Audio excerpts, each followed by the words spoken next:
hepática o hematoma en los trastornos hipertensivos en el embarazo.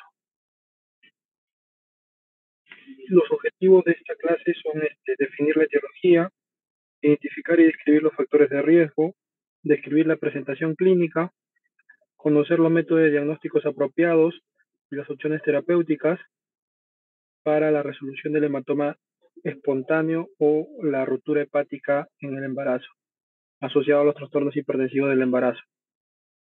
Una ruptura hepática espontánea en el embarazo. La ruptura hepática espontánea en el embarazo o el puerperio, por sus siglas en inglés SHRP, es a menudo una afección potencialmente mortal no reconocida y extremadamente rara que se asocia principalmente con preeclampsia, la eclampsia o síndrome de Hell. El primer caso fue descrito por James en 1844. Su fisiopatología es debido a un vasoespasmo severo que ocurre debido a las sustancias vasoactivas liberadas por la placenta, donde va a haber una vasoconstricción intensa, se va a generar zona de isquemia e infarto. Esta reperfusión de la zona infartada se va a producir daño en esta zona y va a ocasionar hemorragias microvasculares que van a desencadenar una ruptura hepática o un hematoma.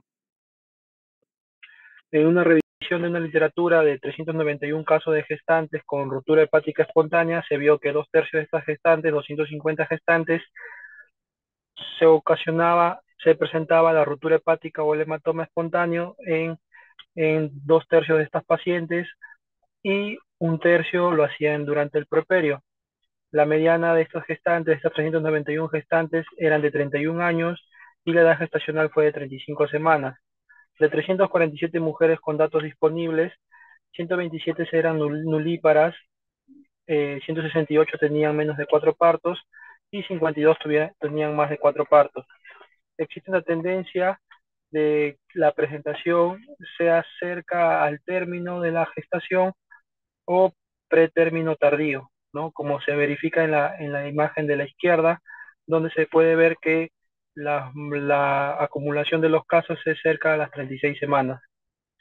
Dentro de los hallazgos del laboratorio, lo característico es encontrar elevación de las transaminasas, tanto en la embarazada que desarrolla un hematoma o una ruptura espontánea, y en el puerperio, también en el puerperio, elevación de las enzimas hepáticas, dependiendo si es un hematoma o una ruptura. Como se puede ver en la tabla, la media de las plaquetas es 67.000 para el hematoma y 65.000 en la ruptura. Tanto en el puerperio, para el hematoma 61.000 y 55.000 para la ruptura. Las transaminasas llegan a un valor de 414 en un rango de intervalo de 117 a 1110 para el hematoma y en la ruptura de 547 con un intervalo de 254 a 1000. Como podemos observar, las transaminasas se elevan casi a 20 veces su valor, ¿no? Siendo un promedio en la presentación de todos estos casos en el embarazo de 400 a 500 y en el puerperio de 600 a 791, ¿no? El LDH, como se puede verificar en la gráfica, tiene una media de 852 o 978 si es un hematoma o una ruptura. En el puerperio estos valores llegan a ser más altos, 1728 a 1420. La presión sistólica es una crisis hipertensiva con una media de 170, con presiones máximas en algunos casos de 188 o 190, dependiendo si es un hematoma o ruptura. Los síntomas más importantes identificados o reportados en la literatura es el dolor abdominal superior, fue el más frecuente, ¿no? Seguido de inestabilidad hemodinámica, si el hematoma era grande o existía la ruptura de ella misma, náuseas y vómitos y dolor del hombro. Esto debido a que por fisiopatología la ruptura del hematoma o la ruptura o la distensión de la cápsula de Gleason que cubre el tejido hepático vendría a ocasionar el dolor en la boca del estómago, ¿no? La estimulación de estas fibras, ¿no? que conducen al dolor, o por estas mismas fibras que irritan el diafragma podrían ocasionar el dolor en el hombro derecho, ¿no? Pero lo más característico es el dolor en la boca del estómago o el dolor en el abdomen superior, ¿no? Seguido de inestabilidad hemodinámica, dependiendo del tamaño del hematoma o de la ruptura de la misma, ¿no? El lóbulo más comprometido en todos estos casos ha sido el lóbulo derecho en el 70,9% de los casos, 22% en ambos lóbulos y 6,9% en el lóbulo izquierdo. La inestabilidad hemodinámica fue lo más característico en las pacientes que llegaron a fallecer. Estas estaban hemodinámicamente inestables y de 235 mujeres de las cuales se contaban con datos, 107 estaban inestables antes del parto, 19 estuvieron inestables durante intraparto y 56 gestantes o puérperas durante las primeras 12 horas después de haber dado parto, ¿no? Eh, 31 puérperas hicieron inestabilidad hemodinámica entre las 12 y las 24 horas de haber dado un parto, o 22 puérperas dieron más de 24 horas desde que se ocurrió el parto.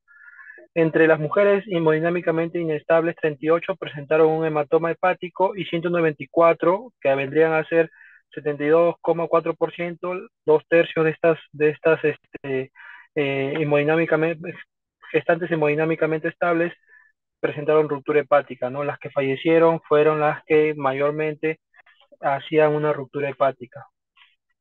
Dentro de los procedimientos diagnósticos y terapéuticos para la identificación de la ruptura o el hematoma hepático, tenemos la laparotomía exploratoria por inestabilidad hemodinámica y dentro de estos podemos realizar una ultrasonografía, una ecografía FAS o una tomografía dependiendo de la estabilidad de la paciente, la estabilidad hemodinámica de la paciente, ¿no?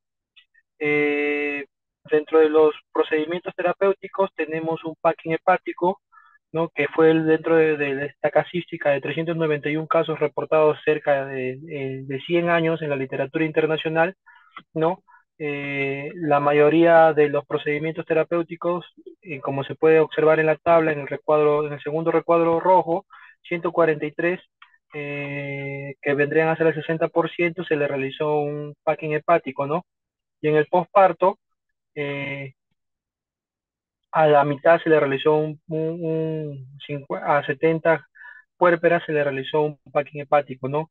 El procedimiento terapéutico más frecuente realizado fue el packing hepático y el procedimiento diagnóstico más utilizado fue la laparotomía, ¿no? Seguido de la ecografía. La mayoría de los embarazos se completaron por cesárea, ¿no? Con mayor incidencia en el segundo periodo. Una tasa relativamente alta de parto vaginal resulta de la ruptura hepática espontánea intraparto o posparto, ¿no?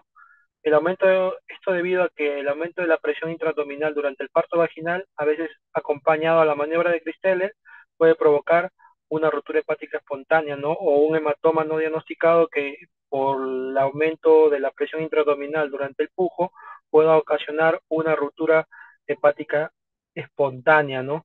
De un hematoma no diagnosticado durante el trabajo de parto. Es por eso que para estas gestantes, ¿no?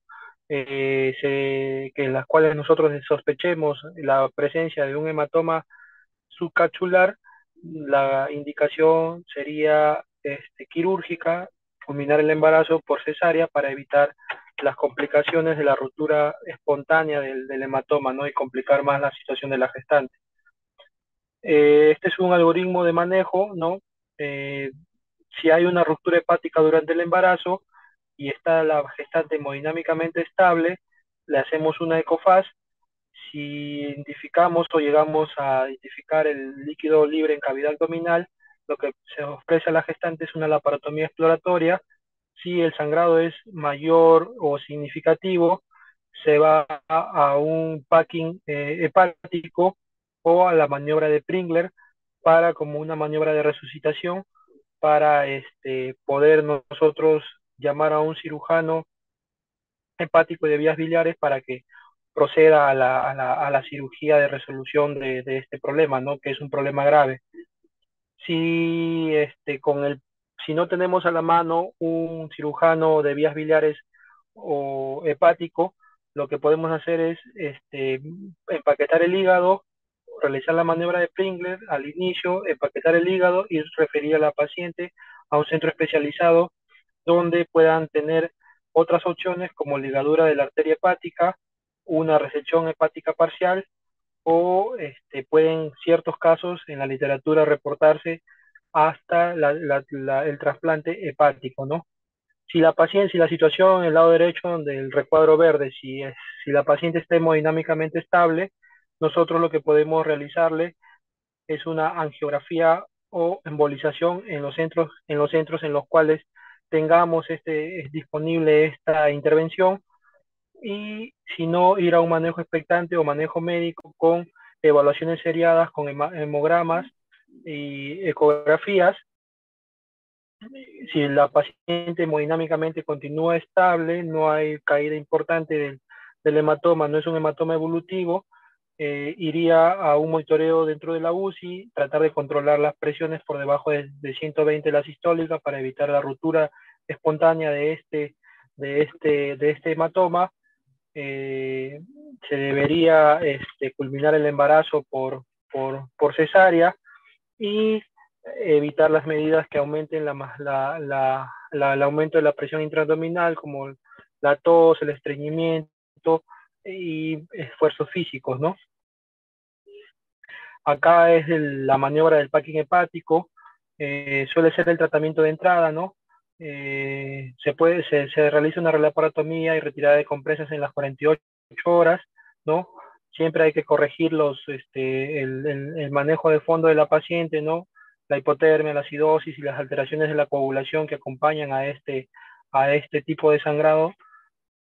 Si se suele retirar, si se suele dejar las compresas mayor a 3 días, puede haber mayor riesgo de sepsis, ¿no? Perihepáticas. Se ha reportado que con esta maniobra de packing hepático, la sobrevida es del 85%, ¿no? Hay una técnica establecida con ciertos pasos para realizar de manera segura y eficaz el packing hepático, ¿no? Eh, Como podemos ver, la técnica describe que si en este gráfico podemos ver en el gráfico A que si la laceración o la ruptura hepática ocurrida en el lóbulo derecho del hígado, nosotros tenemos que hacer compresión, como indica la figura B, y poner las compresas hacia la zona, haciendo compresión hacia la zona del diafragma, ¿no? Nunca debemos colocar compresas, como se ve en la gráfica D, dentro del lecho o la ruptura o la cicatriz de esta ruptura, ¿no? Y tampoco, si la ruptura es superior, debemos jalar para tratar de explorar el hígado, porque el hígado es como un tejido muy friable, de consistencia casi como mantequilla, ¿no? Y tampoco debemos empaquetar como lo colocan en la gráfica B, ¿no? Que no ayudaría, sino empeoraría la situación de la paciente, ¿no?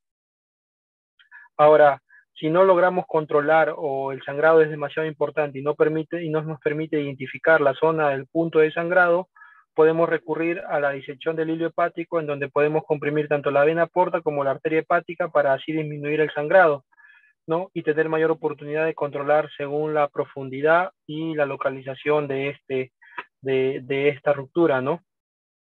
Esto ha sido una revisión de las rupturas espontáneas, que es una presentación rara, compleja, ¿no? Poco frecuente, asociada a los trastornos hipertensivos, mayormente en los casos de síndrome de HELLP o preeclampsias severas, ¿no? Con aumento de transaminasemia, aumento de discaída de las plaquetas y aumento de LDH, como se ha revisado, y con lo más característico, dolor de la boca del estómago y inestabilidad hemodinámica, ¿no?